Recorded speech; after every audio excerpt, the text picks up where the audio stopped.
দেখেন আমার সামনে, আপনাদের সামনে যে বইটি আমি নিয়ে এসেছি বই আলোচনায়, মুসলিম মুদ্রা ও হস্তলিখন শিল্প। মুসলমানরা এক সময় প্রায় 800 বছর এই বিশ্ব ব্যবস্থা পরিচালনা করেছেন, বিশ্ব শাসন করেছেন।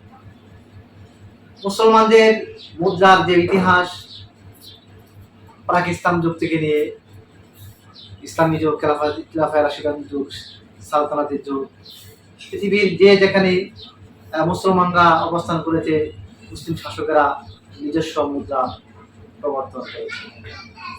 সেই দীর্ঘ ইতিহাস ডক্টর A.K.M. ইয়াকুব আলী তিনি একটি গবেষণামূলক বই লিখেছেন।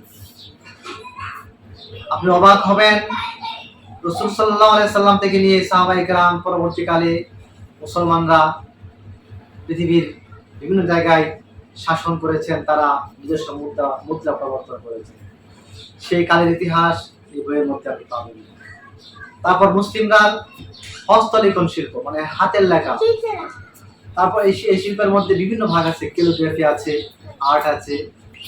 এই সমস্ত মানে দলিল দস্তাবাজ যেগুলি তৈরি করা হতো, তাদের যে লেখনী শিল্প, এই শিল্পের ইতিহাস এই বইয়ের মধ্যে আপনি পাবেন।